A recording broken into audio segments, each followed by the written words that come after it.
பக்கத்துக்கு அவர் எழுதியிருக்கிறாரு. இந்த படத்தை பத்தி நம்முடைய சகோதரர் மாரி செல்வராஜுடைய இந்த அற்புதமான அவருடைய படைப்பை பத்தி 2 பக்கத்துக்கு எழுதியிருக்கிறாரு.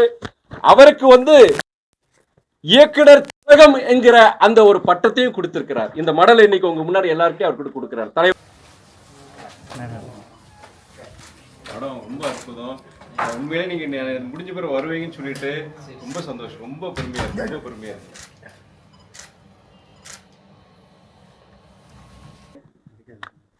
பைசன் காட்டெருமை போன்ற வலிமையான ஒரு கபடி வீரனையும் ஒரு சமூகத்தினருக்கு நம்பிக்கைக்குரியவரான காளமாடனையும் இணைத்து நுட்பமான 1000 செய்திகளை திகட்டாத காட்சிகள் மூலம்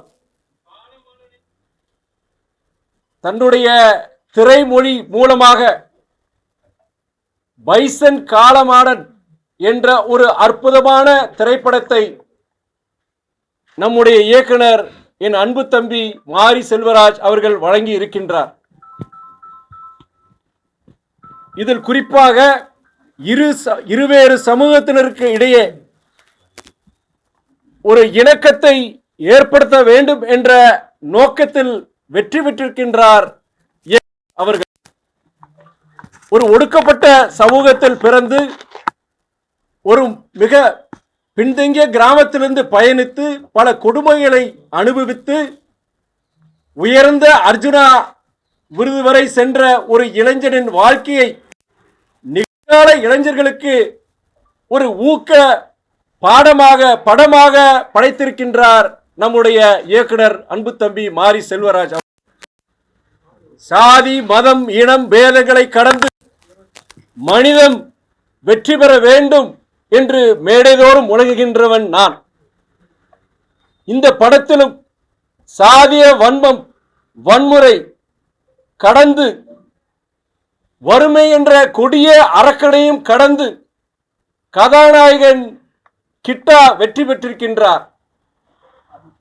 பைசன் என்ற இந்த படமும் வெற்றி பெற்றிருக்கின்றது. இயக்குனர் மாரி செல்வராஜ் அவர்களும் வெற்றி பெற்றிருக்கின்றார்.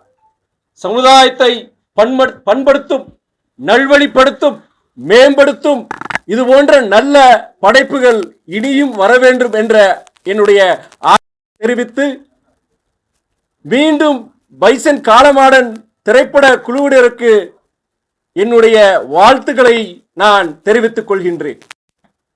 வேற ஏதாவது கொஸ்டின்ஸ் நீங்க கேட்கலாம். அதே வேளையில் தலைவர் வைகோ அவர்கள் இந்த படத்தை பார்த்து ரசித்து இயக்குனர் மாரி செல்வராஜ் அவர்களுக்கு அவருடைய வாழ்த்துக்களை தெரிவித்தார். இப்போது அவரே எழுதியார். கிட்டத்தட்ட 2 பக்கத்துக்கு அவர் எழுதியிருக்கிறாரு. இந்த படத்தை பத்தி நம்முடைய சகோதரர் மாரி செல்வராஜுடைய இந்த அற்புதமான அவருடைய படைப்பை பத்தி 2 பக்கத்துக்கு எழுதியிருக்கிறாரு. அவருக்கு இயக்குனர் திலகம் என்கிற அந்த ஒரு பட்டத்தையும் கொடுத்திருக்கிறார். இந்த மடல் இன்னைக்கு உங்க முன்னாடி எல்லாருக்கும் அவர் கொடுக்கிறார். தலைவர் வைகோ அவர்கள் கையால எழுத அந்த வாழ்த்து மடல்.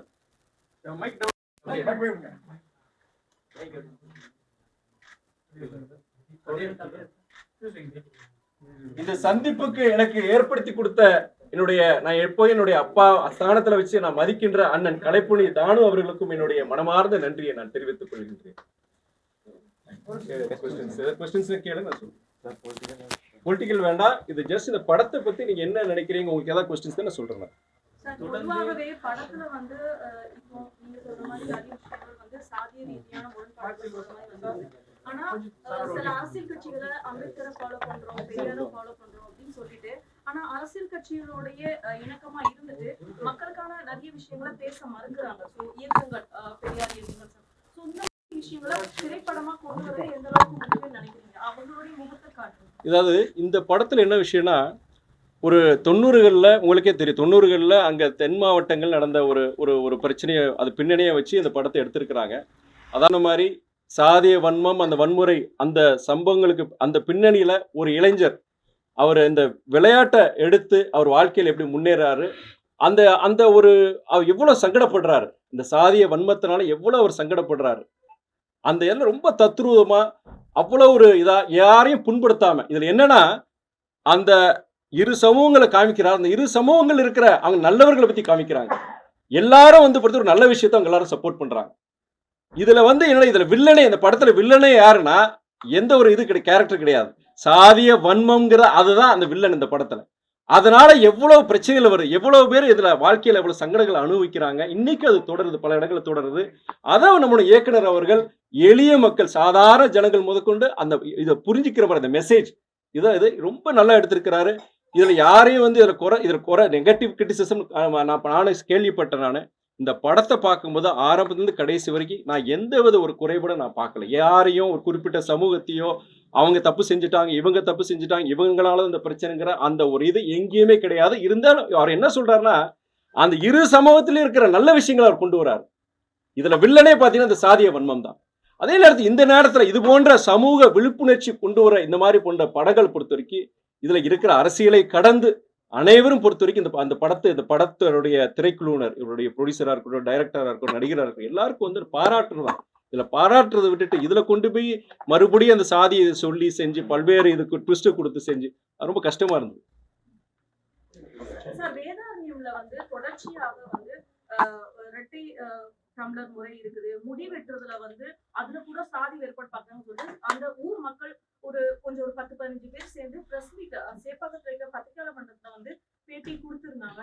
சோ இது தொடர்பா இந்த டைம்ல கூட அந்த மாதிரி வேதாரண்யத்துக்கு ஒரு கொடுமை நடக்கிறது நீங்க எப்படி நீங்க நான் சமுதாயத்துல நடக்கிற பல சீர்கேடுகளுக்கு சீர்கேடுகளுக்கு வந்து யாரை நான் குறை சொல்ல, ஜனங்களை தான் நான் சொல்லுவேன்.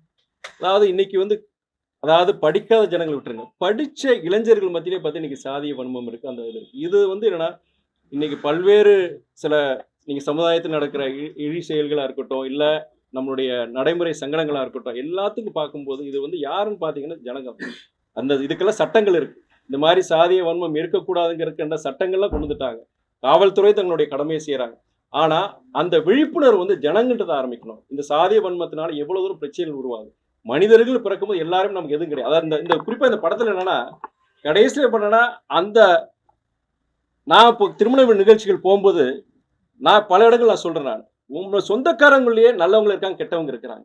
அதே மாதிரிதான் எல்லா ஒரு சாதி மதத்தை எடுத்துட்டீங்கன்னா நல்லவங்க எல்லாத்துலயும் இருக்கிறாங்க, கெட்டவங்க எல்லாத்துலயும் இருக்காங்க. நல்ல குணங்கள் இருக்கிற நபர்களை நீங்க உங்களுடைய நண்பர்களா, நீங்க உறவுகளா நீங்க தேர்ந்தெடுங்கிற மெசேஜ் எல்லா திருமண நிகழ்வுகளும் நான் சொல்லிட்டு இருக்கிறேன். இந்த விழிப்புணர்வு ஜனக மத்தியில் வரணுங்க. நீங்க என்னதான் சட்டங்கள் கொண்டு வந்தாலும், காவல்துறையோட தன்னுடைய கடமையை செஞ்சாலுமே இது போன்ற ஒரு முற்றுப்புள்ளி வைக்கணும். அது ஜனங்கிட்ட தான் ஆரம்பிக்கும். அப்ப நீங்க சொல்றது பார்த்தா அரசியல் கட்சிகள் வந்து சாதியை பார்க்காம வேட்பாளர்களை நிறுத்தணும், அது மூலமா மக்களிடம் விழிப்புணர்வு வரலாம் அப்படின்னு சொல்றீங்க. கண்டிப்பா நான் சொல்ற பல இடங்கள்ல வந்து நீங்க உங்களுடைய வேட்பாளர் நீங்க தேர்ந்தெடுக்கும் போது சாதி, மனம், இனம், ஏன் அரசியல் இயக்கங்களை கடந்து நல்லவர்களை எப்போ நீங்க தேர்ந்தெடுக்கிறீங்களோ அன்னைக்கு இந்த தமிழ்நாட்டில் நல்லது நடக்கும். நான் எல்லா இடங்களையும் சொல்றேன், அது மாற்று கருத்து கிடையாது.